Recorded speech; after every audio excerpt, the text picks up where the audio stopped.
Good afternoon, everyone. Good afternoon.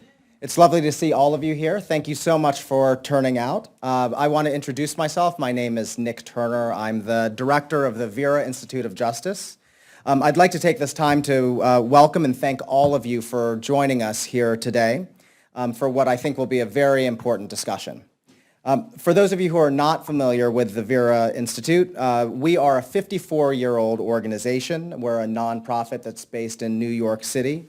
We work largely with government and partner with government to research and to test and to implement policies and practices that are designed to make our criminal justice system fairer and more effective. Right now, as many of you know, there is quite a robust discussion happening in the country, a dialogue about justice here in Congress and in the administration around the potential for justice reform. It touches on the disparities in the criminal justice system, and what we'd like to do today is to utilize this moment, this point in time, to discuss the disparities that are faced by people who have disabilities, who have justice system involvement. Today's event is particularly special because we're using the opportunity to reflect on the 25th anniversary of the Americans with Disabilities Act. It's a landmark piece of legislation. I will be introducing in a moment someone who played a very key role in the passage of that legislation, but what we hope to do today really is to seek to answer the following fundamental question, which is, what impact has the ADA had on justice for people with disabilities? And we want to shine what we think is a much-needed spotlight on the experiences and needs of people with disabilities who are involved with the justice system. As I alluded to just a moment ago, we will begin this afternoon's event with remarks from a longtime champion of the ADA, former Senator Tom Harkin of Iowa. Let me, if I could, just introduce Tom briefly. In 1974, he was elected to Congress from Iowa's 5th Congressional District, and as a young senator, Tom was tapped by Senator Ted Kennedy to craft legislation to protect the civil rights of millions of Americans with physical and mental disabilities.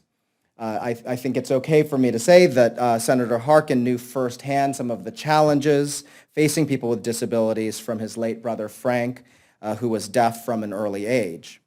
And what emerged from that process would later become Senator Harkin's landmark legislative achievement, the Americans with Disabilities Act.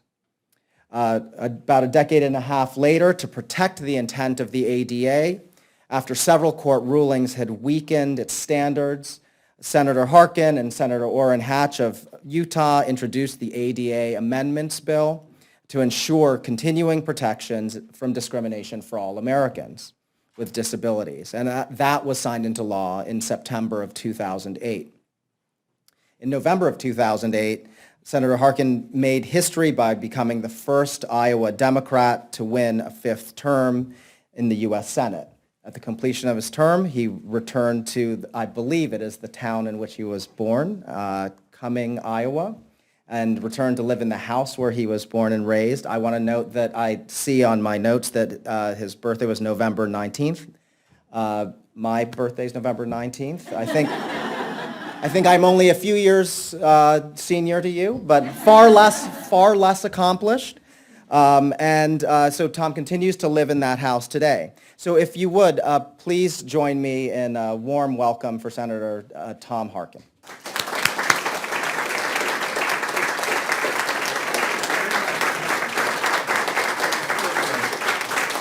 Thank you all very, very much.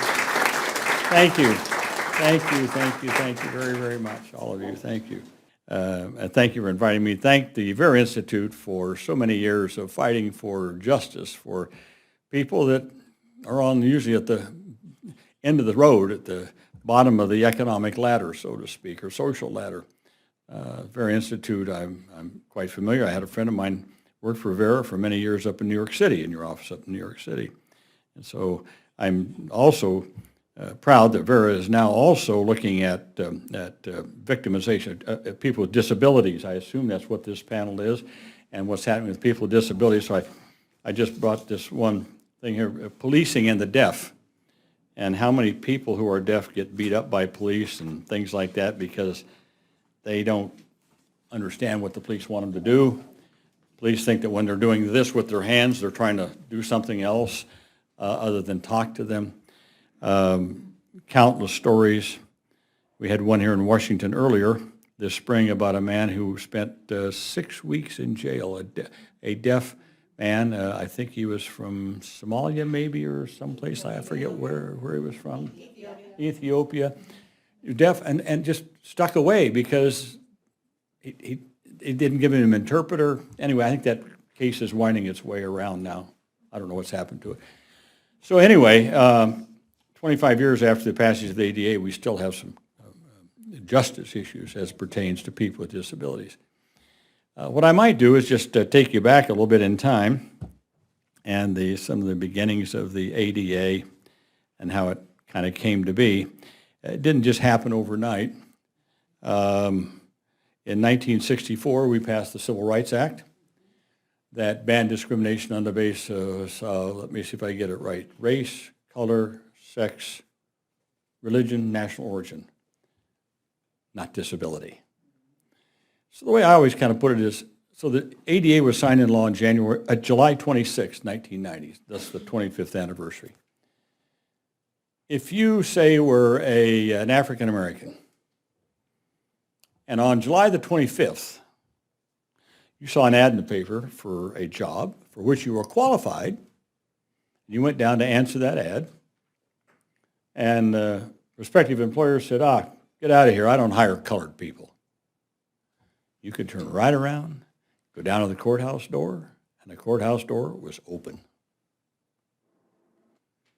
If on July 25th you were a person with a disability, you saw an ad for a job for which you were qualified, you rolled your wheelchair down there, the prospective employer said, get out of here, I don't hire cripples. And you rolled that wheelchair out of there and went down to the courthouse door. Courthouse door was locked. You had no recourse. Blatant, open discrimination against any person with a disability was not actionable. And not only just in jobs, in eating. If you were a deaf person, went into a restaurant and said, I can't hear, I need an interpreter, they get out of here. They throw you out of there. You had no recourse whatsoever. God forbid if you were a person with cerebral palsy, tried to go in a restaurant to eat or something like that, they'd have had you out in a moment's notice. This happened every single day all over our country. So beginning in the 1970s, when I first came to Congress, maybe a little bit, actually before that, we had the Rehab Act, called the Rehabilitation Act 1973. You all heard of Section 504 and 503 of the Rehab Act. So that was even before I got to Congress. But there began a kind of a nascent beginning movement to address these problems in a more comprehensive manner. In other words, to put under that broad cloak of civil rights people with disabilities. Now, my first involvement in disability issues came about, as Nick said, because of my brother Frank, who was deaf. And at a young age, he was taken away from his home and his family, taken out to a school where he had to stay for the deaf. And in those days, they called it the School for the Deaf and Dumb. I remember a couple things my brother said to me in his lifetime. One, he said, I may be deaf, but I'm not dumb. And when he was in school, when he finally got into high school, they said, well, which one of these do you want to be when you get out? You can be a baker, a shoe cobbler, or a printer's assistant. My brother said, I don't want to do any of that stuff. So they said, okay, you're going to be a baker. He had no choice. So he became a baker. Not really what he wanted to do. So I'll tell this story because it has a lot to do with what we're about now, I think, in the next 25 years. What we've been about, but to a little bit, but in the next 25 years. So my brother becomes a baker. He doesn't like it. He's in this small bake shop in West Des Moines, Iowa. A man comes in the morning, comes in periodically, sees him, and somehow strikes up some kind of a conversation. with my brother, and he asked him how he liked his job. My brother said, I hate it.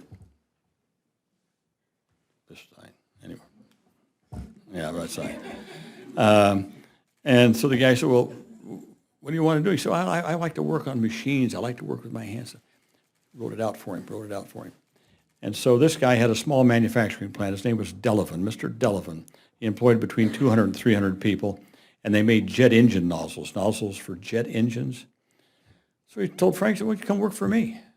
So Frank left his job at the bakery, went to work for him. They trained him to run this machine that drilled these little holes in jet engine nozzles and stuff.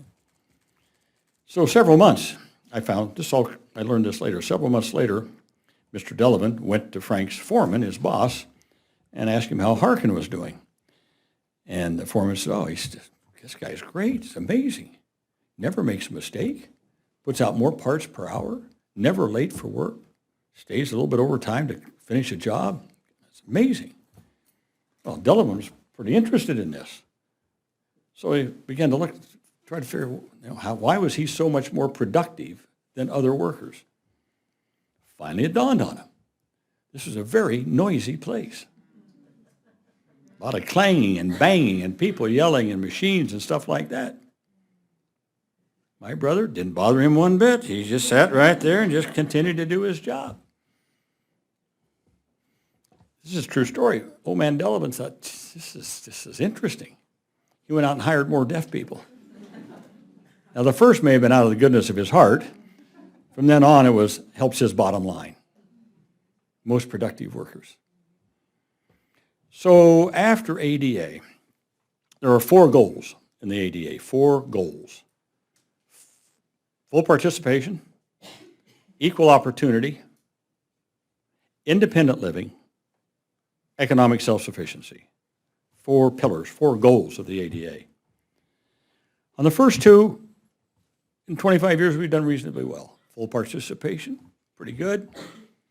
Theaters, restaurants, baseball stadiums, buses are accessible, subways are accessible, trains are accessible, those kinds of. So for participation, pretty good. Equal opportunity, also, we've done better. We're not there yet. We've done a lot better. The last 2, independent living still hangs around our neck. Getting people out of nursing homes and into their own homes in the community with community-supported support services. But it's the last one that we have not done very well at, employment of people with disabilities. The fact that today in America, over 60% of adults with disabilities are not in the workforce. So when you see all these unemployment statistics of 5.5%, or among African Americans it's 2 to 3 times as high, Latinos about the same, that's terrible. Well, it is terrible. Think about people with disabilities. 60% or more are not in the workforce. So we've got a long way to go. And to me, that is the next frontier in the Americans with Disabilities Act, is jobs, jobs, jobs, jobs. In 2010, President Obama issued a statement, said the federal government is going to employ 100,000 more people with disabilities by 2015. And by gosh, they've done pretty well. They're about 90,000 now. So they got about 10,000 more to go before he leaves office. We've put out new regulations on 503, if any of you know what I mean by 503. Well, in the Rehab Act of 1973, get this, it said that if you're a federal contractor, that's Section 503, if you're a federal contractor, you have to, I forget the exact wording, but you have to have affirmative action programs to employ people that are not in the workforce, people of color, women, and people with disabilities. 1973.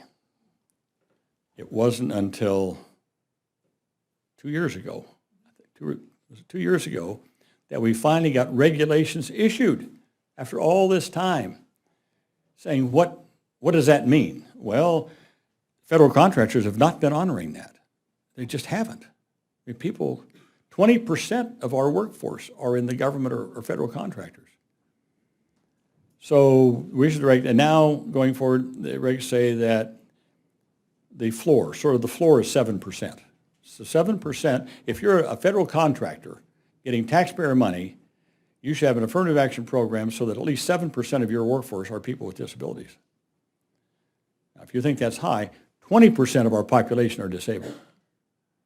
So our goal in the next 20 years is to go beyond the 7%.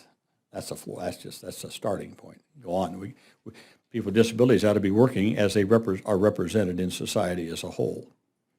So that just sort of, to me, is the next real frontier. And you know, technology's done a wonderful thing with helping people with disabilities get and keep jobs. We have found that the people that have disabilities have great talents to do other things. Maybe not. The other thing my brother said to me one time was, he said, I know there's one thing I can't do. I can't hear. There may be other things I can't do, but I don't know until I try it. I just know I can't do that. Well, it's a lot of people like that. They have one disability, they can't see, they can't hear, they can't walk, they can't talk, but what else can you do? See, that's the whole thing of the idea. Start looking at people not for their disability, but for their abilities. What can you do? What can you contribute to society? So that's going forward. Jobs, and not sub-minimum wage jobs. Not jobs that pay sub-minimum wage. I mean competitive integrated employment. Those are the key words, competitive integrated employment for people with disabilities. So I look back and I see, we did all right with that bill. A lot of things have changed for the better in our country for people with disabilities. There are more opportunities. There's more participation. There's more people living on their own in the communities. The last one is jobs. You might say there are more working now. Well, yeah, but we've just scratched the surface. So I hope the Vera Institute of Justice, you're not just a criminal rights organization and viewing only through that lens. You view it through the lens of justice. Social, economic, and also legal justice in our country. And I hope that in the future, as we go forward, that the Vera Institute of Justice will begin to look at employment of people with disabilities and how federal contractors are living up to they know what to do. They have now a clear guideline. What other employers are doing to, again, engage people with disabilities in the workforce. To me, it's an economic justice aside from a social justice issue. And as we have known in the past, it's the same if you take someone out of a nursing home or some institution and that person with a disability lives in a community with supportive services. Yes, the supportive services cost money, but it's cheaper than what it costs to put someone in an institution. So taxpayers save money. We have data. We know this. Saves taxpayers money, aside from just the quality of life of the individual. It's the same is true of jobs. I've known, I'll close with this one story. A couple of years ago, I went up to visit a plant up in Hartford, Connecticut, run by Walgreens drugstore. By the way, I am a devotee of Walgreens. Here's why. Some years ago, Walgreens decided they were going to really make a major effort to employ people with disabilities. A guy by the name of Randy Lewis, who was their vice president, really got them moving on this, supported by his CEO, Greg Wasson. So they have a distribution center up in Connecticut. I went up there, and the CEO, invited some other CEOs up, not other CEOs and me, up to see this. This is one of the largest distribution centers in America. 40% of the people he employs there are people with disabilities. 40%. And as he said to the gathering, he said, I don't do this out of the goodness of my heart. He said, this is my most productive distribution center in America. Bottom line, making money for my stockholders. It was an eye-opener. And just minor things, just maybe some things they didn't have to do. Some things they had to maybe modify the workstation a little bit to accommodate someone with a disability. minor little things like that. But he said the payback has been tremendous in terms of work ethic. Again, he was talking about, stopped with one woman who was working there, and he said, this woman is fantastic, got Down syndrome. Doesn't understand numbers, but understands pictures. So a distribution center, the basket comes by, and you have a workstation. And Walgreens store number 3 in downtown DC, they need so many toothpaste and so many of this and so many of that. And this station, that's what they have. They take so many of that and put it in the basket goes on. She couldn't understand numbers. But what she could never forget were pictures of animals. So instead of saying 3 toothbrushes or 3 of this or 5 of that, they would put up a picture of 3 alligators. Oh, she knew that was 3 of those. 4 elephants. Okay, 4 Republicans. Just seeing if you were paying attention, that's all. She never made a mistake. I thought, oh my God, sounds like my brother. He once they learned, never made a mistake. So on that kind of a light note, again, thank you all for all. I'm just delighted to see so many young people here. I guess for some of you, maybe it was passed before you were born or shortly thereafter. But just as you go on through life here in the Congress or private sector or wherever, just keep thinking not only about the economic justice issue, but the fact that our society is stronger and it's better when we tap the talents of everyone and don't let anyone's talents go to waste. With that, thanks for having me here.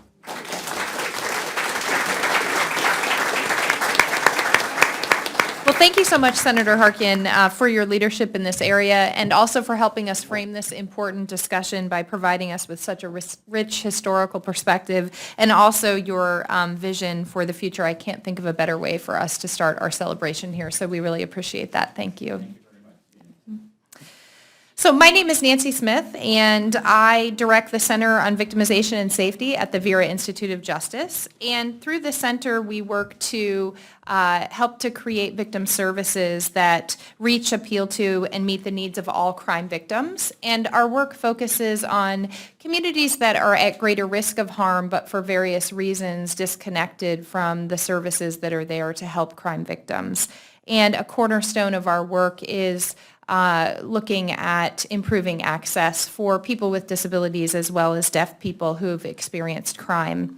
And so I too am very excited to welcome you to this event and to take the time to reflect on the impact the ADA has had on justice for people with disabilities and deaf individuals.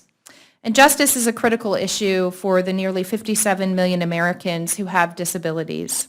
Although there's no widespread or national data collection program on people with disabilities in the justice system, the research that exists indicates that people with disabilities and deaf people are overrepresented in the justice system, both in terms of people who are incarcerated and also people who are being victimized.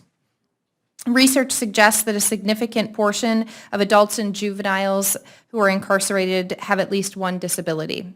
For example, despite comprising 19% of the overall population, a recent study by the Bureau of Justice Statistics found that 36% of state and 24% of federally incarcerated adults have at least one disability, and 16% reported having multiple disabilities. And again, we see that same overrepresentation in the research on victimization. Another Bureau of Justice Statistics report found that in 2012 there were 1.3 million violent crimes committed against persons with disabilities. This includes rape, sexual assault, robbery, aggravated assault, and simple assault, making people with disabilities 3 times more likely than their counterparts without disabilities to experience violent victimization in our country. The research also indicates that people with certain disabilities face greater justice-related disabilities than others. These include women with disabilities, people with intellectual disabilities, people with psychiatric disabilities, and people with multiple disabilities, to name a few. And as Senator Harkin pointed out, we know that people with disabilities and deaf people routinely face discrimination in society and barriers to inclusion, and the justice system is no exception. Barriers have existed that prevent people with disabilities on all sides of the coin in the criminal justice system from experiencing fairness, safety, and dignity. And the Americans with Disabilities Act of 1990 was created to overcome these types of barriers and to help reduce the disparities that people with disabilities and deaf people experience in all aspects of society, including the justice system. It applies to all components of the justice system, from community-based victim service providers to law enforcement to correctional facilities. So our focus here today is to explore how the ADA has intersected with the justice system. Specifically, as Nick mentioned, we will be exploring the impact the ADA has had on justice for people with disabilities, and we'll be charting a path for the next 25 years. We have 4 distinguished panelists with us here today to explore these questions further, and it is my great honor and privilege to introduce each of them, and then they'll each spend about 10 minutes or so sharing their remarks. So first we have Dara Baldwin, who is the Public Policy Analyst for the National Disability Rights Network. Ms. Baldwin is here in D.C., and in her position, she's responsible for the legislative work, from research and writing comments, testimonies, letters, and reports, to assisting with advocacy, outreach, and working with congressional staff, the administration, coalition partners, and others on multiple issues in areas for improving the lives of people with disabilities. Ms. Baldwin's previous work include assisting in writing the disability provisions of the Violence Against Women Act of 2013, which she helped pass in February of 2013, working as an ADA compliance specialist in D.C., government, a policy analyst at the National Council on Council on Independent Living, and a child advocate in New Jersey, and a senior policy analyst on multiple criminal justice issues at TASH. So we're very excited to have Dara here. We are also joined today by Talia Lewis, who is the founder and board advisor of Helping Educate to Advance the Right of the Deaf, or HEARD. TL is an activist attorney whose advocacy primarily focuses on creating equal access to the legal system for people with disabilities and individuals who are deaf, deaf-blind, deaf-disabled, and hard of hearing. Talia leads intersectional campaigns that illuminate human and civil rights violations against people within our justice system that have gone unaddressed for decades. As the creator of the only national prisoner database in this area, TL advocates with and for hundreds of deaf defendants, prisoners, and returned citizens. As one of the only people in the world working with this community in wrongful convictions, TL regularly presents at universities, testifies before legislative and regulatory bodies, and trains members of Congress, attorneys, and law enforcement about this and other disability-related topics. As I mentioned, TL is the founder and director of Helping Educate to Advance the Rights of the Deaf, an all-volunteer nonprofit organization that works to correct and prevent wrongful convictions and abuse of incarcerated people with disabilities and increase representation of people who are deaf, deaf-blind, deaf-disabled, and hard of hearing. We are also joined by Catherine Walker, who is a criminal justice fellow for the National Center on Criminal Justice and Disability at the ARC. Catherine completed her JD and Master of Public Health at the University of Miami. While completing her JD and MPH, Catherine worked in the Health Rights Clinic, a medical legal partnership handling veterans benefits, Social Security disability, and permanency planning. She also worked on the institutional conditions team at the Disability Rights Florida and interned with Disability Rights section of the Department of Justice, Civil Rights Division in Washington, D.C. Catherine was an articles and comments editor on the Inter-American Law Review and also a Miami Scholar and Hope Fellow, both scholarship programs based on a commitment to public service.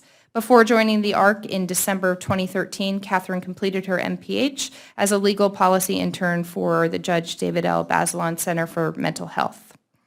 She also currently volunteers with the Special Olympics Virginia, assisting coaching an adult soccer team. And last but not least, we are joined by Sandra Hero, who is a project director with the Accessing Safety Initiative in the Center on Victimization and Safety with the Vera Institute of Justice. Sandra joined Vera in November of 2006. Prior to joining Vera, Sandra worked on the training and technical assistance team for Project Access of the California Coalition Against Sexual Assault. She's been working in the area of ending violence against women for 15 years. Originally from Louisiana, Sandra began working at her local crisis line and volunteering at her local shelter while still in high school. Upon earning her undergraduate degree, she began working for Turning Point Battered Women's Shelter, and after receiving her master's degree from Goddard College, where she focused on radical feminist analysis of sexual and domestic violence, Sandra became the project director for Vanderbilt University's grants to reduce violent crimes against women on campuses. And she worked for nearly 5 years to establish a comprehensive program to both respond to violent crime against women and to prevent them from happening. The program, Project SAFE, was institutionalized at Vanderbilt in 2004. So again, we're very excited to have each of you, and I'm going to go ahead and turn things over to Dara, who will get us started. Well, thank you, Nancy. Hi, everyone. How are you guys doing? Sorry, I got this on a cab on the way here, so I was taking notes while Senator Harkin was speaking. Filling in for Kelly Buckland, can't fill in for him, but anyway, I'm here. So happy ADA 25! Woo! We had a great time at the White House yesterday. So if you want to find out what Senator Harkin was talking about, go to adalegacy.org and you'll get all the info. I'm here to talk about what we do in the ADA for NICL, National Council on Independent Living, which I am a member of and co-chair the ADA Civil Rights Subcommittee and a member of the Violence Abuse Task Force. I feel I could talk about it. I'm going to talk with my NICL hat on. Although NDRN does great work, we're the protection and advocacies across the country. And so we work on civil rights laws for people with disabilities, and we do a lot of work in CJ, JJ. In fact, I just left the National Juvenile Justice Network where I was on a panel this morning to discuss just this subject of how to use the ADA in criminal justice, especially for children with their rights, and IDEA as well. Individuals with Disability Education Act. All you young people back there, stay awake, I'm watching you. Okay. So NICL is a cross-disability organization, so some people on the panel are going to talk about deaf and ID and DD, as well as NDRN. We deal with all disabilities, and in the criminal justice system, I hate to say it, but this is the one area in this town where we're talking about criminal justice where I have to say, can you tone down the mental health? I don't usually have to say that in any other area, because they forget people who are deaf, people with epilepsy, people with diabetes. They walk around, they may look drunk. They're not. That is their disability. Don't say I want to leave them out, but please include them. And also with the work that we do, we also constantly look at this work as a suspect, right? They're constantly trying to say, don't kill people. That is important, but people are also touching the criminal justice system as victims, as witnesses to crimes, and just walking down the street as a regular citizen, I need to talk to you. And unfortunately, law enforcement, all around, not just law enforcement, but I would say criminal justice system, the courts, public defenders, do not know about the ADA and what the ADA can do and the titles that are there to assist people with disabilities. I'm an MPA, Master's in Public Administration. I found it really odd when I came to DC how many lawyers, love you lawyers dearly, don't know the ADA. And it is a crying shame because you use the ADA, one of the titles, Title II, is for public entities, and people forget this part of it, effective communications. Exactly what the young lady's doing here, sign language. I wish our mayor would get a sign language interpreter with her all day long, but anyway. When people are arrested and they're deaf, they don't get the sign language interpreter. That's against their Title II. That's how the ADA is there. For 25 years we had it. It's not being used properly. There are some cities that do it, but not a lot. If you have an ID or a DD, or you can talk to someone and tell that they may not be able to take care of themselves or talk to you at a high level, they are supposed to get a social worker who comes in and assists them when they've been arrested. And these things don't happen. People really forget about the ADA. There are specific provisions in the ADA that protect victims as well. Any services you provide to them, the same thing. They need to be accessible, and accessible doesn't mean that the door is wide enough and there's a ramp. Accessible is very wide in range. What things that they need if they're at the hospital or talking to people. They may need their AT assistive technology machines. They may need their personal assistant to help them because they trust that person and they will talk with the person in the room, or they may not. So people don't use the ADA like they should. And it is a wonderful law that helps from children to geriatrics. And I do a lot of disability sensitivity training, and I love this. People with disabilities are people with disabilities. They are mothers and fathers, people of color. We always forget the diversity here. And those numbers that Nancy read so great from BOJ, double it for people who are of diverse backgrounds, Black, Latino, Asian, probably triple it for Native Americans.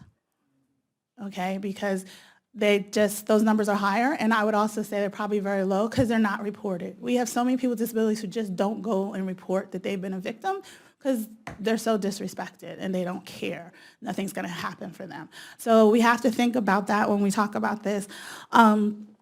Also, in the area of using the ADA, public defenders, I find this very odd, don't know that also the reasonable accommodations are in the ADA. So that if you're in a wheelchair, we have a lot of cases, and the protection advocacy, we get these calls, so do the Centers for Independent Living. Like Kelly, if he was here, he's in an electric chair. He's a person with a C-spine injury. He cannot sit in a regular wheelchair and roll, but they will take those electric wheelchairs away because they don't want to charge them. They cost too much money to charge. Yeah. So someone, right, that's a reasonable accommodation. He's supposed to have his electric chair. He's supposed to have these things. That's under the ADA. That's why the ADA is important. Here we go, yet again, Title II, reasonable accommodations for public entities. And so these are the kinds of issues and concerns that we still have. Although it has been great, of course, to have the ADA. Not only, again, not as just a suspect or someone who's in the prison, but a victim. Domestic violence shelters, we talked about the VAWA. In there, we try to make the shelters accessible. They have to be accessible not only for the person who's being abused, men and women, especially in disabilities. A lot of men with disabilities are abused sexually. More so at a higher rate than in the regular community who don't have disabilities, but also their children. Many women who don't have a disability, but their child has a disability, will not leave that situation because they can't go to the next county, right? Their child has to start over their services and all of those things. And so the ADA helps them out as well and says, okay, well, we will find a place for you and your child to go and get away from your victim, or from your abuser or anything like that. Also, the ADA works from before you're in the system, when you're in the system, and in reentry. A lot of people don't want to talk about reentry. And really, those Bureau of Justice statistics, about 18 months is when you're coming out of prison is when you get these assessments, because they try to start thinking about what to do with you when you come out. Like, do you need services? Not everywhere, not like, I'm from New Jersey. So in New Jersey, we do this. But, they kind of talk to the person because they know they're going to go on parole, right? The halfway house, wherever you're going. And do you need services? And that's kind of where they find out this person, he has ID, intellectual disability, or he or she has a DD. And so they need those services when they come out into the community. So under the ADA, they can receive those services. Again, this is state by state. Some states won't allow them to have those services if they're under Medicaid, right? Federal funding. Through the ACA, the Affordable Care Act, there's a provision in there that says those services for people with disabilities, for those states who take the Medicaid expansion, doesn't matter if you come out of prison or not. Not every state took the Medicaid expansion. So in those states, that's where we have issues and problems. But in other states, like, again, I'll say New Jersey, we don't have that problem because we passed our own state laws that we will help people who are formerly incarcerated with a disability. We will give them Medicaid through our state funding. And now they took the Medicaid expansion. So those are issues and concerns where people can use the ADA. They don't think about, and they should, because that would help them. And I will tell you, Centers for Independent Living are usually run by people with disabilities. 51% of the staff has to be a person with disability, and the board, they're not going to turn away a person with disabilities. So they'll figure it out, how to help this person. So that's another area where the ADA is of really great use. The other part I was going to talk about is that everything that's going on out here in reference to the social justice movement, people with disabilities are involved. Again, back to them being all types of people. Yes, they are involved in Black Lives Matter. They are involved in women, issues, and that women in the police. Last week I did a panel on women incarceration and the fact that their children have no connection to them. There's actually a piece of legislation on the Hill now to open daycare centers in prison, and we're like, yeah, no, that's not good. That's not a place for children. But anyway, they are part of the Black Lives Matter movement. You will see them on social media. I'm coming to my 1 minute. So Nickel is on social media at Nickel Advocacy, all one word, or at Nickel Director is Kelly's.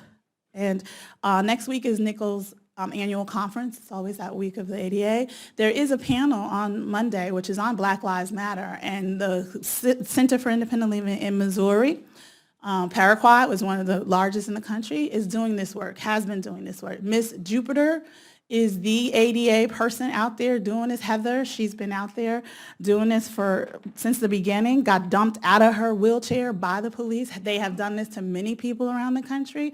So just so you know, we are involved in that in many different ways, and it is important to us. And we are part of the President Obama's 21st Century Policing.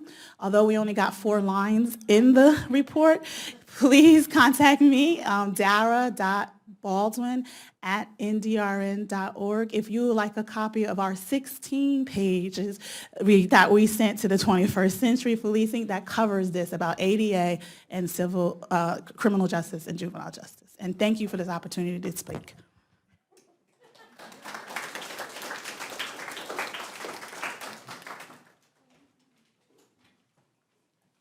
I'm going to wait for the people to exit so we make sure we have clear communication. Can everyone hear me and see me okay? Beautiful.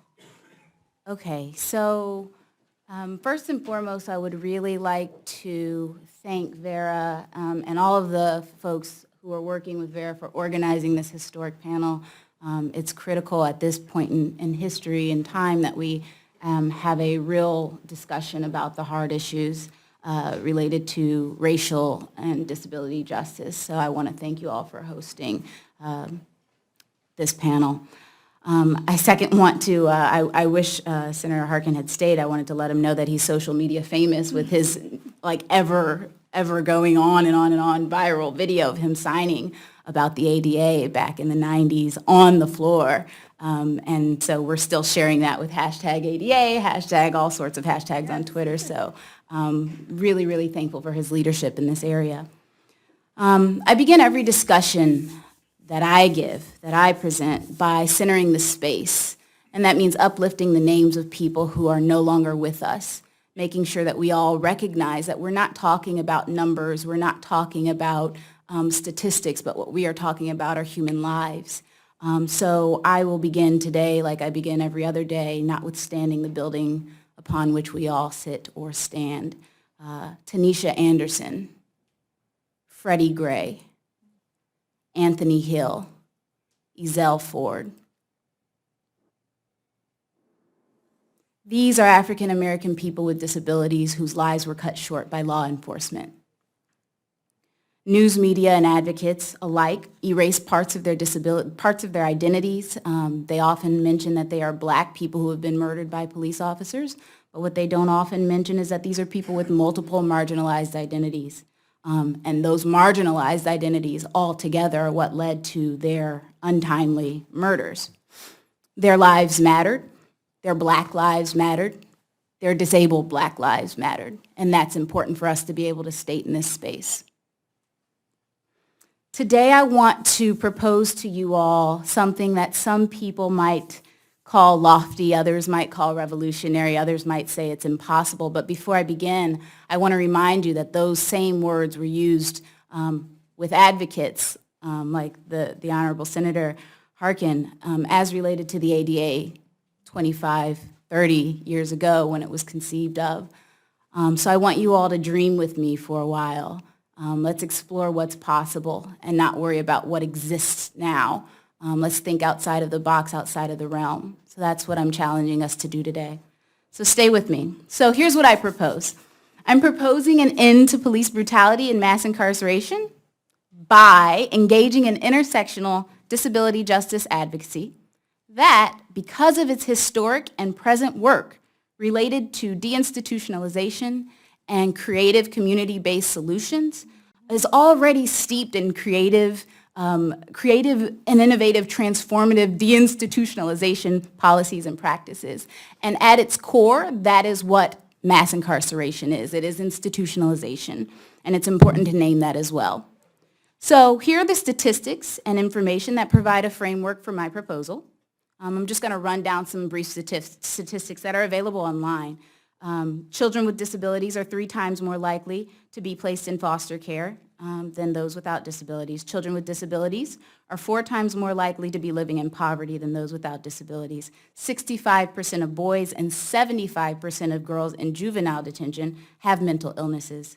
Children with disabilities are 50% more likely to drop out of school than those without disabilities.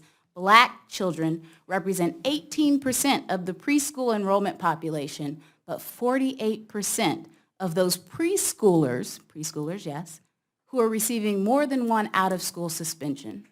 Now, the larger question, of course, is why are we suspending preschoolers? But the second is, okay, let's talk about racial disparity and disability disparity in those numbers. Children with disabilities enter the juvenile system at 5 to 6 times the rate of youth who do not have disabilities. Up to 85% of children in juvenile detention have at least one disability, and of that 85%, only 30-some-odd% of them are receiving access to services in their schools pursuant to IDEA, which Dara mentioned earlier. 60% unemployment rate, which was mentioned by the Honorable retired Senator, and disproportionately underemployed or not employed within the deaf and disabled communities. So those are the kind of key statistics that should paint the broad strokes. And these last 3 are super critical, so stay with me. The largest mental health providers in the nation are jails. Cook County in Chicago, Rikers Island in New York, and LA County jails. Blacks and Latinos make up 30% of the US population, but 60% of the incarcerated population. And now 20% of our population here in the United States, of course, has disabilities. We represent 20% of the population that is in the United States. We represent, studies have shown, 60 to 80% of those who are incarcerated in jails and prisons across the nation. So at the end of the day, what that means is people with disabilities are the largest minority population in jails and prisons, period. If ever there was a crisis of institutionalization of people with disabilities, that crisis is now. It's impossible to address the issues of mass incarceration without addressing it with a disability and deaf justice lens. While many have begun the important discussions surrounding the harms visited upon so many communities of color and different communities, religious affiliations, and so on and so forth, our native nations, there's been, a vast chasm of discussion about disability, and Dara is absolutely right. Those discussions that do center on disability and criminal justice tend to focus on a very specific portion of people with disabilities to the detriment of other disability communities, which is highly problematic. For example, I'm going to skip some stuff because I can come back to it later. For example, people who are deaf, diabetic, epileptic, you mentioned these things, have actually been murdered by police officers. These people don't have intellectual disabilities, don't have mental health conditions, are not experiencing crises, but have physical conditions that render them, because the police officers are not utilizing the ADA, mitigating or taking time to stop before they resort to lethal violence against our community members, literally are being murdered because they have a disability. So we have to state that in this space. And our jails and prisons are literally overflowing with people with disabilities out in California and many other states. We've had judges actually ruling that we need to de-incarcerate specific prisons because they are literally overflowing with folks. So that's kind of the large lay of the land. And despite this long-standing federal disability rights laws that we all know of and love and cherish, the ADA, the Rehabilitation Act, which so many people before us spent so much of their lives invested, their hearts invested in creating these laws, what we have to acknowledge is that laws alone do not create, we cannot legislate social, cultural, and organizational and agency change. We have to take further action, and that's kind of where we are today. And I'll give you some for instances, right? So for instance, although it's rarely discussed, deaf people and people with disabilities are often wrongfully convicted because of lack of access to police officers, attorneys, and the courts. Then once they're institutionalized, they're physically and sexually assaulted and subjected to depressing isolation and other forms of exploitation. I've worked for a decade on more than 15 deaf wrongful conviction cases. The majority of these cases have uncanny similarities in at least 2 respects. There are many others, but I'll name 2. Police departments fail to provide reasonable accommodations in terms of communication.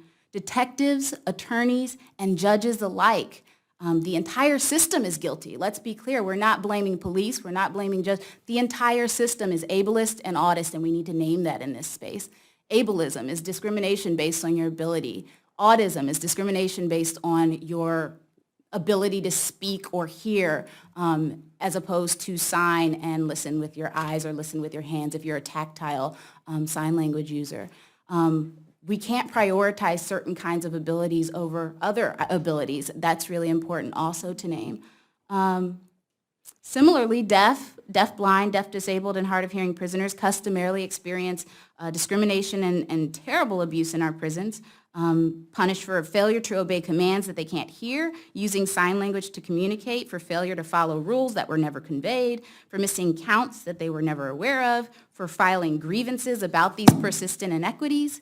They're denied interpreter services, deprived of access to medical and mental health care services in the prisons, denied access to education and reentry programs, cut off from access to the most basic human interaction. All of this coupled with inaccessible telephone systems in the prison, which I'll get to momentarily. I recently submitted testimony to the Senate. They had their second ever hearing on solitary confinement. I shared with the Senate and the world, hopefully folks are actually reading our testimony, that the use of solitary confinement against people who are deaf and people with physical disabilities is, let's be clear, solitary confinement is torture for anyone, period. It should not be used against anyone in any elongated way, and I would argue that it shouldn't be used at all, but that's a whole other revolutionary idea that's not the point of discussion today. But what we do know is that we have deaf people who within weeks, sometimes hours, and often in months, literally try to kill themselves as a result of the deprivation that happens while they are experiencing solitary confinement at the hands of our government. That is in our name. We are responsible for that. There's a large discussion about solitary and people with mental health. Where is the discussion about solitary and people with other disabilities? And our children, the ACLU did a wonderful job recently shedding light on the issue of putting our babies in boxes in solitary confinement and what that does to them mentally and otherwise. But there's not a discussion about physical disabilities in solitary confinement. We should be fighting for all of us at once, not one thing at a time, not only mental health, but not deaf. There's no reason a deaf person or any person with any other disability, which is the vast majority of our prison population, should be in solitary confinement. And that's what we need to be saying as advocates, let's not put people with mental illness in solitary. So I'm going to hold on that because I've got more I want to share. Sorry. How much time do I have? About 3 minutes? 2. Okay. I'll make it shorter.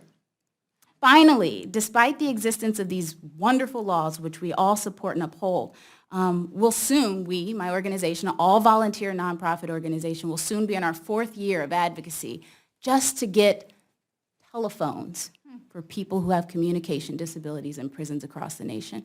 As of last month, 8 prisons across this nation had video phones. 8.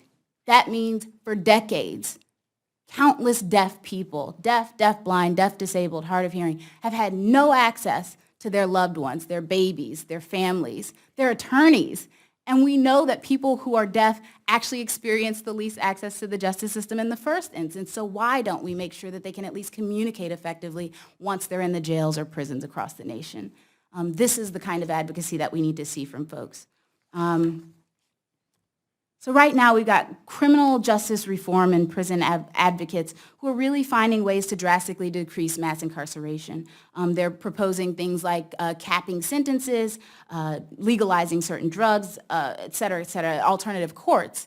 What I'm proposing is that the situation of mass incarceration has grown way too large, and that those things are not going to work. We will still end up, even if we were to release all of those people in these proposals, with mass incarceration levels above what we had in the 1980s.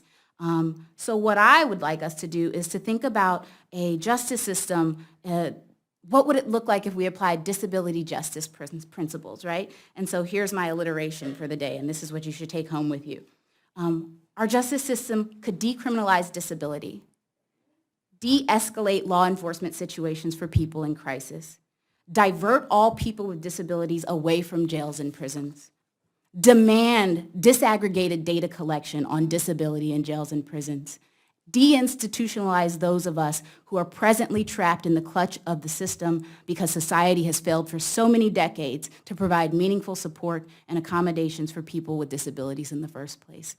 Many people who are presently incarcerated are incarcerated now for behaviors that 40 years ago would have landed them in a psychiatric facility. That's important to state. We have to start re-envisioning and reimagining criminal justice. Criminal, what is criminal, right? Because criminality is a social construct. And what is justice? And what could that look like if we actually applied a racial justice, a trans justice, a disability justice lens? I think that is the way that we can advance the rights of all of us, and we really need to recommit ourselves to the long and bitter struggle for justice, as the Honorable Senator mentioned before. Thank you.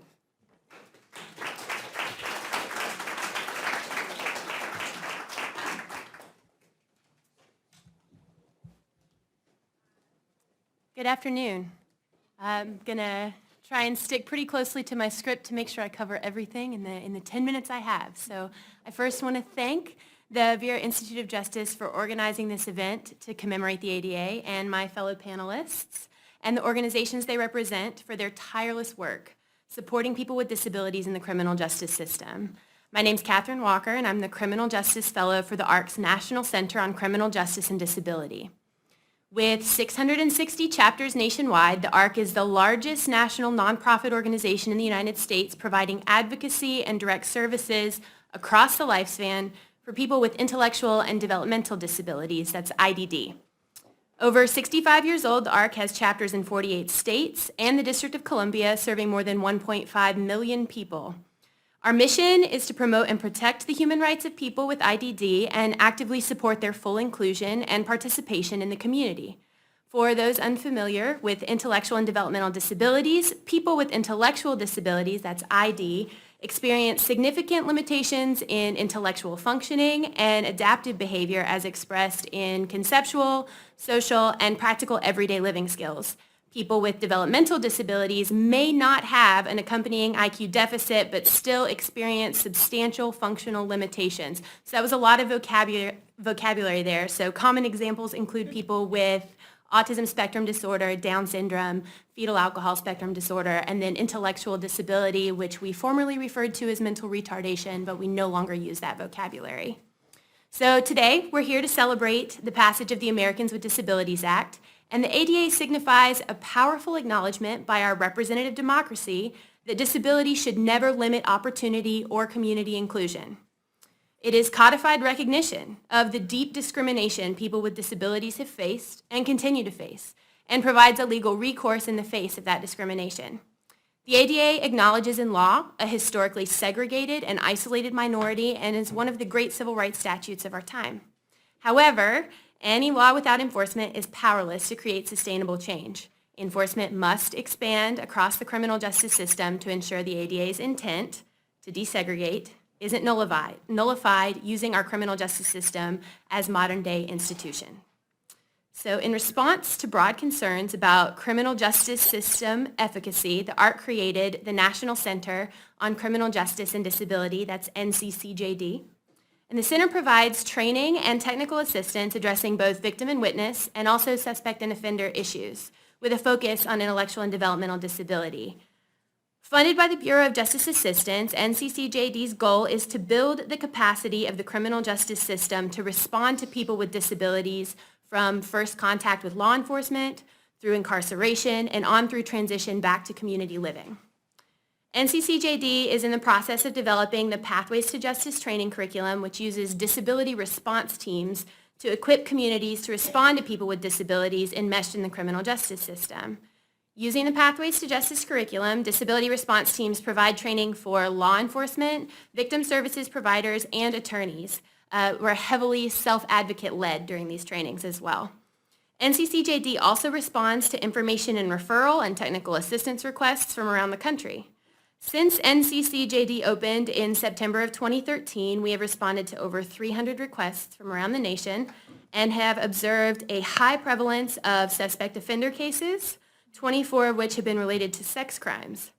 Another concern is the high prevalence of what we call hidden disabilities, people who function on the higher end of the spectrum of their disability, making identification really difficult for criminal justice professionals.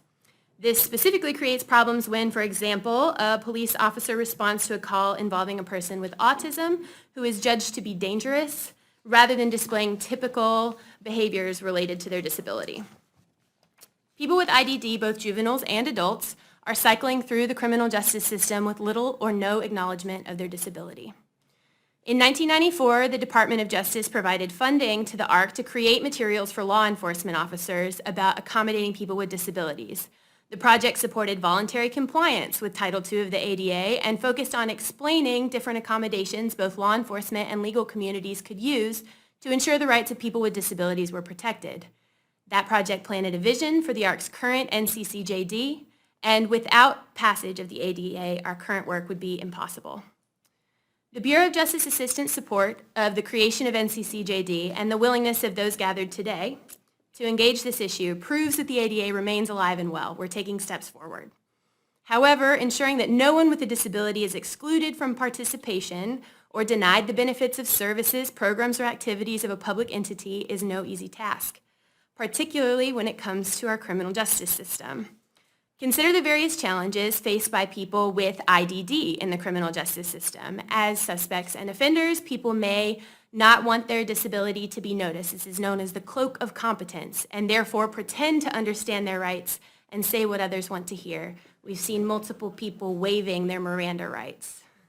Often have few or if any options for alternative sentencing and or treatment, as sentence reduction credits are often contingent on good behavior, work, or program participation, all things that are inaccessible to people with IDD.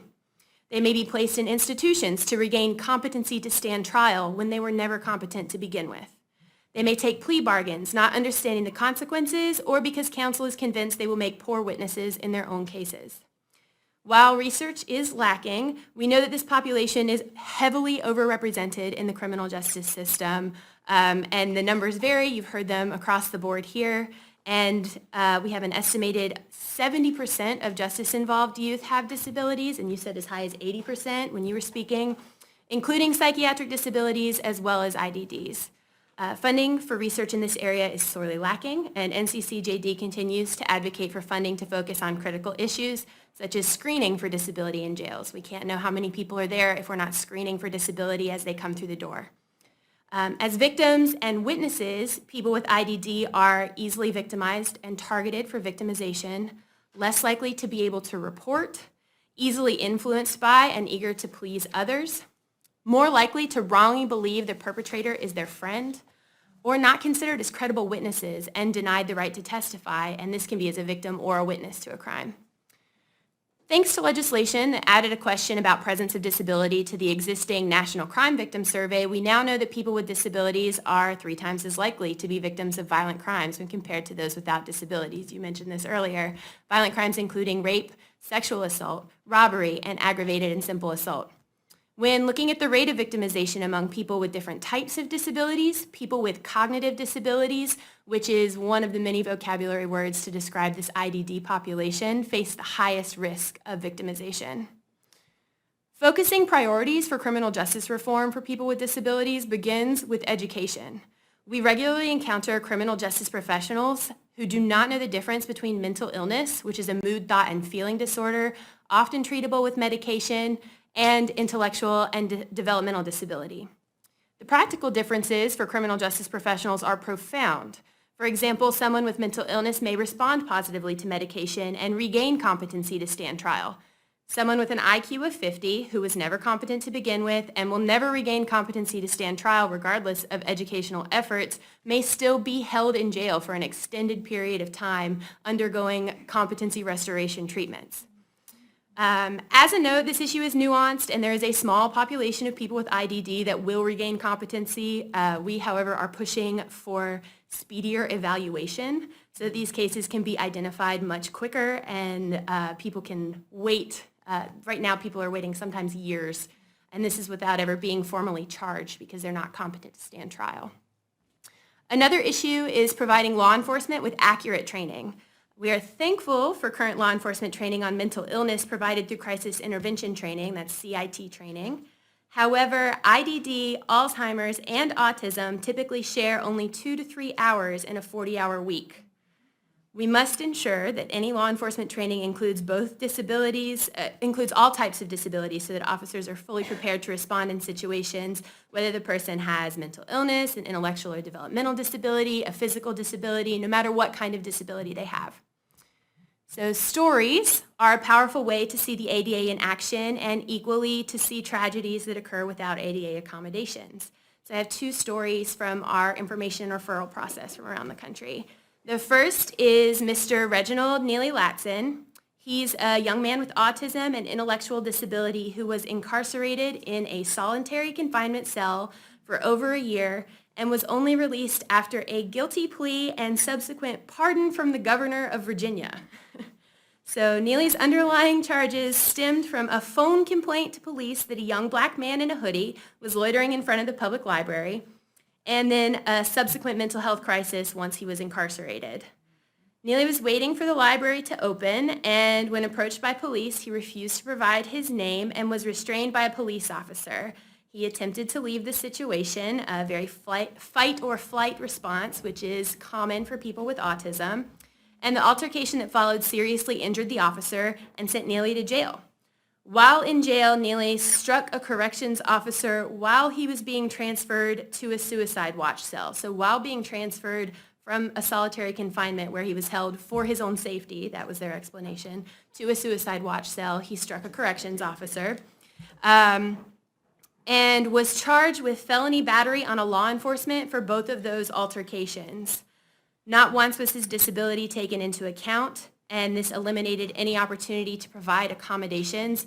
I will also mention that, again, he had to take a guilty plea and then receive a pardon from the governor, which as an information and referral center is really disheartening because that's the answer I have right now when people call is, we'll just go get a pardon from the governor. So we need a little work. A second case example, James Metters is a self-advocate with intellectual disabilities. He's been working with the ARC for years, and he's experienced multiple sexual assaults over the course of his lifetime. Each instance left him with the conviction that he would never be believed. It was not until he experienced a traumatic rape in his own apartment that he came forward and successfully prosecuted the rapist. However, it took a full team of the local chapter of the ARC and a staff person and a local rape crisis center to help the attorneys understand his disability and succeed with prosecution. So going forward, the events in Ferguson, Missouri surrounding the shooting of an 18-year-old black man in August of 2014 received national attention and resulted in angry protests by the community, sparking a national debate about police use of force. We had the case of Sheehan versus the city of San Francisco, where police officers forcibly entered the room of Teresa, knowing she had a mental illness, and shot her 5 times with no attempt to accommodate by using de-escalation techniques that are commonly used for people with mental illness. The officers then requested immunity from a lawsuit claiming there was no established law requiring them to accommodate her mental illness.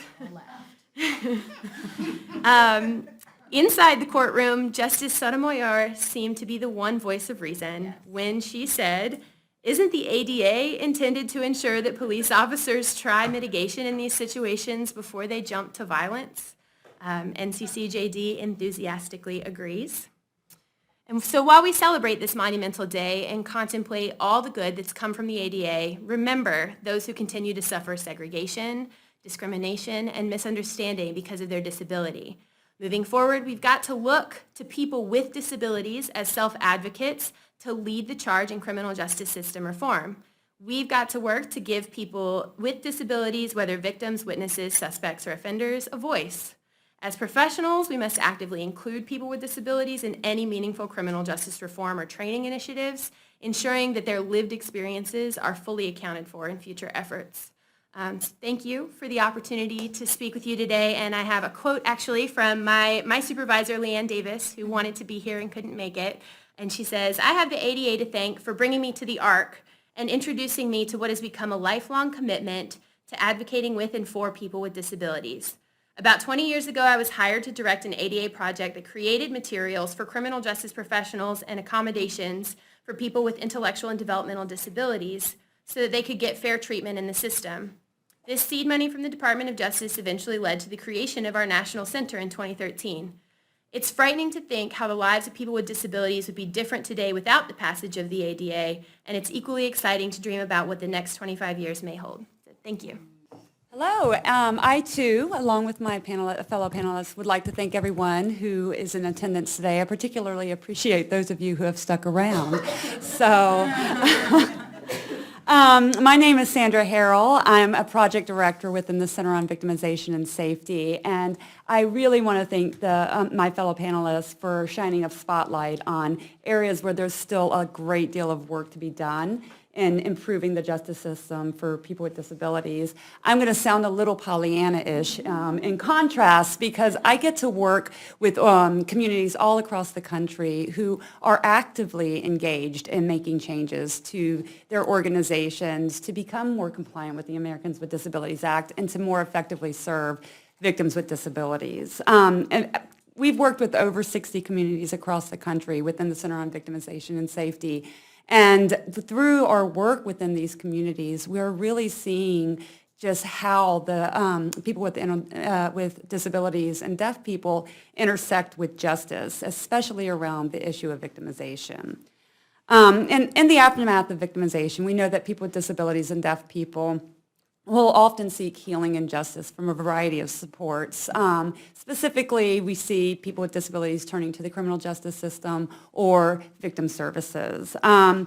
And often, as detailed very well by Dara and TL, their experiences aren't so great. They're experiencing numerous barriers when they reach out for help. For instance, because outreach is not conducted specifically to disability organizations or deaf organizations, people with disabilities are often unaware of the services that exist in their community, or whether or not those services actually will be able to meet their disability-specific needs. And so they don't ever reach out for help. When they do reach out for help, they're often met with inaccessible 911 lines or inaccessible crisis lines. You've got people answering 24-hour crisis lines who have no idea how to interact with VRS, Video Relay Service, or to communicate with a person with a communication disability. And so that's the experience. We're having, and then often, once, if they, by some miracle, are able to actually reach services, they discover physical locations that are completely inaccessible. And so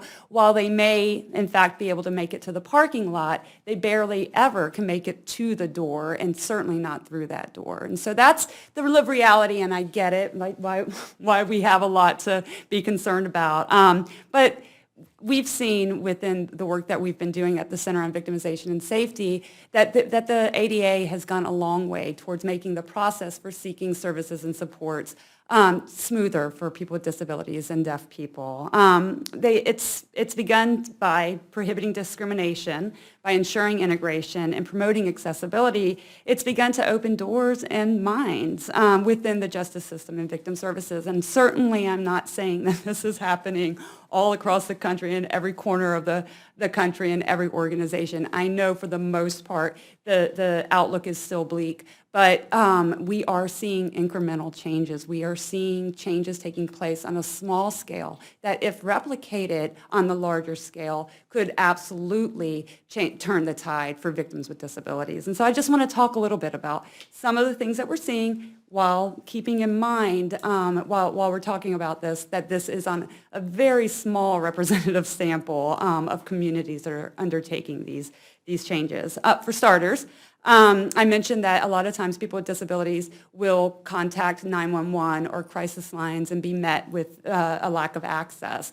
Well, we're seeing in some communities there are real efforts that are being undertaken to make 911 more accessible to people with disabilities. That's an incredible achievement, as well as rape crisis lines and domestic violence lines that are training their volunteers and staff on the other end of those lines to be able to answer the line and better respond to people with disabilities. And this means that in the immediate aftermath of victimization, people with disabilities and deaf people in some communities are getting the help that they need. And then because they're able to make those connections, they're able to actually maybe get to services. And in some communities, people with disabilities are finding that the ADA has increased the physical accessibility of the locations that they are entering into. Some courthouses and police stations have had to make they've been compelled to make modifications by the ADA to stairways, doorways, jury seating, jury deliberation areas, judges' benches, and spectator seating. These sorts of changes and modifications are allowing people with disabilities and deaf people to have be able to participate more fully in the investigation and prosecution of their cases.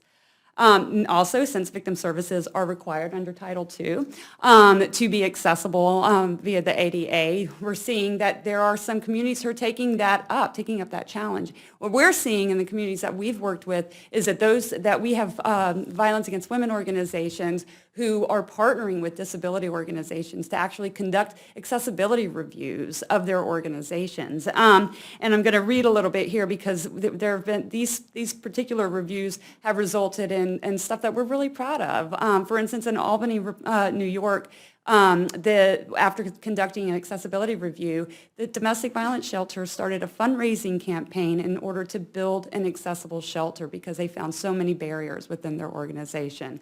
In Kansas City, Missouri, a program that had just recently done a capital campaign to raise multi-million dollars to create a brand new shelter, did an accessibility review and found enduring barriers. They entered into a second capital campaign to address those barriers. Now that's significant, and that's exciting, and that's something we want to see replicated across the country. And then, because the ADA has made it possible for people with disabilities to get in the door, it couldn't stop there, right? It has to also make sure that their experiences inside those services are positive. And so, there have been policies and procedures that are being adopted. Again, on a very small scale. But I like to look at the positive from time to time. So to be compliant with the ADA, we've seen a handful of police stations and courthouses actually adopt policies around the provision of auxiliary aids and services. And this includes making sure that interpreters are available to survivors with disabilities and deaf survivors for interviews and court processes.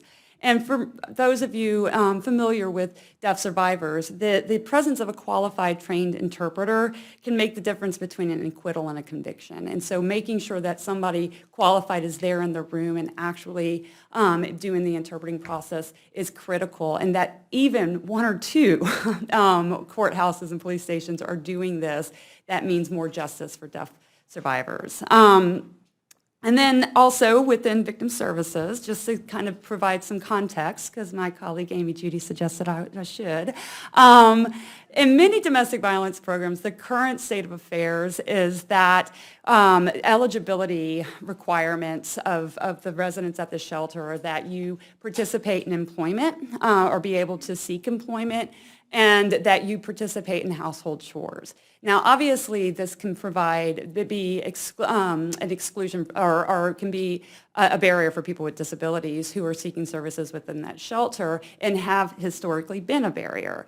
Additionally, domestic violence programs consistently across the country have policies around medication where they will either take medication upon check-in at the shelter and store it in a cabinet, or they'll just make you list it out, and then you have to sort of account for how you're taking your medication throughout this.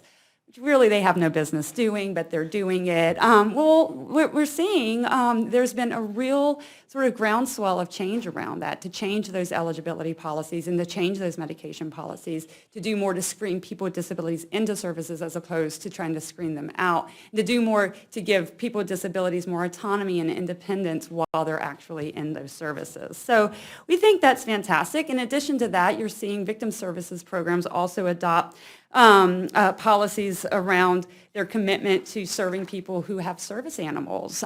This is a real tension in the field because, what if we have somebody who's allergic, or what if I'm afraid of dogs, and who's afraid of dogs?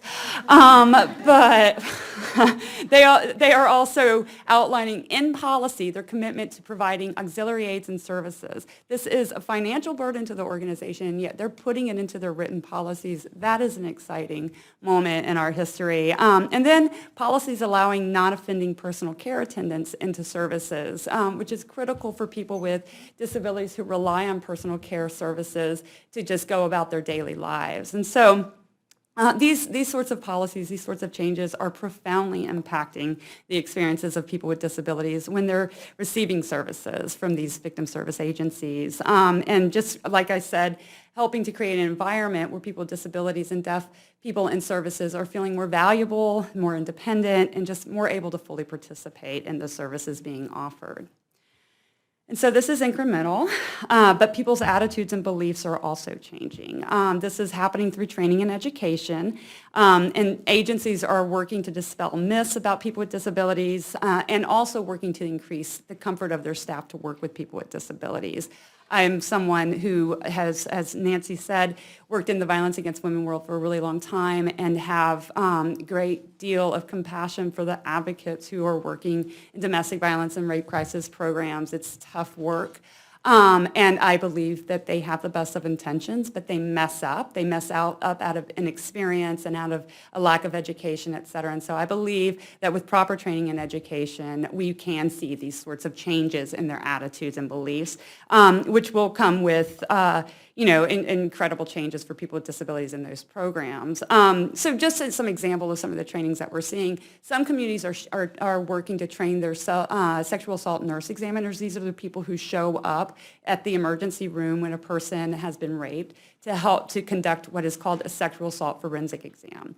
Well, many times, these same nurses have gotten an extraordinary amount of training, but nothing on working with people with disabilities or deaf people. They don't know how to position themselves in the room. They don't really know anything about this. We've got communities building training curricula to change that, to make sure that their sexual assault nurse examiners have the proper information. And then, on top of that, in Illinois, we had a collaboration between disability organizations and violence against women organizations who have created a pictorial guide for use during the sexual assault and forensic exam with people with intellectual disabilities, so that they have a more sense of comfort, confidence, and control when they're going through one of the most difficult moments in their healing journey. So that's exciting for me.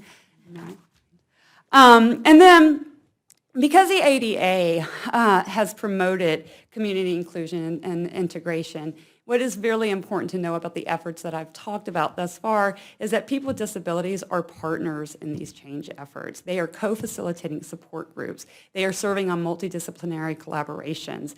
They are conducting accessibility reviews of buildings and offices, informing policies and procedures. The list goes on and on. And this, I think, is the most enduring legacy of the Americans with Disabilities Act. By promoting inclusion of people with disabilities in our society benefits from their experience, their wisdom, and their expertise. So, great. On a personal note, around 20 years ago, while I was a young advocate working, or 15, if you're going to believe my current age, I was a young advocate working in a domestic violence program. I loved what I did. I felt totally committed to all of the work that we did there. And I got a phone call from a woman who asked, could she come into shelter? She was afraid of her husband, met all the criteria, and she asked me at the end, hey, I use a wheelchair. Is it possible? Are you sure you can accommodate me? I look around like, well, yeah, we've got this accessible room on the first floor. It's going to be awesome. Sure, come on in. She gets to the shelter, and her wheelchair won't fit through the front door. And me and two of my fellow staff members talked to her like, okay, we're into problem solving. What can we do? We lift her out of her wheelchair. We maneuver her chair through the door. And she, shortly wants to use the bathroom. The toilet's not accessible. The bathtub's not accessible. And we, okay, well, what do we do? And we call up a medical supplies company and we retrofit the bathroom to be more accessible. And she says, my sister is my personal care attendant, and is she able to come in and just help me in the mornings? That's all we would need to do. We have to call up our executive director, get permission to do this, et cetera, et cetera. And all of this happened within the first hour of her entering into a strange shelter where she had just made the most difficult decision of her life to leave her husband. And it's my earnest hope through these efforts and being able to replicate these efforts on a much larger scale, that will never, ever happen again. So I know I'm not that much of a Pollyanna. I do know that achieving the full vision of the ADA will require ongoing and proactive attention within the criminal justice system, within victim services, et cetera. They're going to need to regularly and systematically review their physical locations, their modes of communication, and their staff and personnel's just attitudes and beliefs. But there are other barriers that I think are outside the scope of the Americans with Disabilities Act that also must be addressed. And this includes barriers that are the result of deeply entrenched beliefs about people with disabilities, negative beliefs about people with disabilities. And those barriers, those beliefs impact our public policy and result in having absolutely no confidential avenue for reporting of victimization by a person with disabilities in many, many states. Having limitations placed on people with disabilities on how much money they can make within their jobs before their benefits, important benefits, are taken away from them. And just a number of other policies that are out there that just limit autonomy and independence to people with disabilities. We can't only address these barriers that are in place around the Americans with Disabilities Act. We have to go beyond that, and we have to change the more deeply structural and systemic problems within our systems. So I think it's going to require a great deal of effort, but there's much to be done. And we can just look at what has been achieved in the last 25 years. That's something that is promising, and I get that it's on a small scale, but if what we've achieved in the past 25 years could be taken to scale, can become more comprehensive, I think the next 25 years could unlock those doors to justice, real justice that has so long eluded people with disabilities and deaf people. And that is my hope, and I thank you for your time.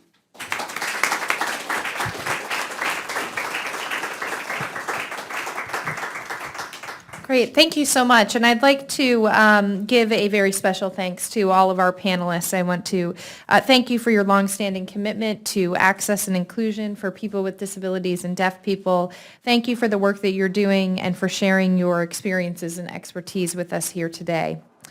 In our work, time is a precious commodity, and we are reaching the end of our time together. So I also want to thank all of you for being here today, for taking part in this celebration of the Americans with Disabilities Act. And I'd like to challenge you all, as you move forward in your work, to think about how we can build on the successes that we've had over the past 25 years with the Americans with Disabilities Act, and how we can really build from those successes to take the advancements that have been made to scale across the country so that we do achieve full inclusion and fairness and dignity for people with disabilities and deaf people who are involved in the justice system going forward. Our panelists will be here for a few minutes after our time together, so if you do have questions, you're welcome to come up and to talk with us. And again, thank you very much. We really appreciate you coming.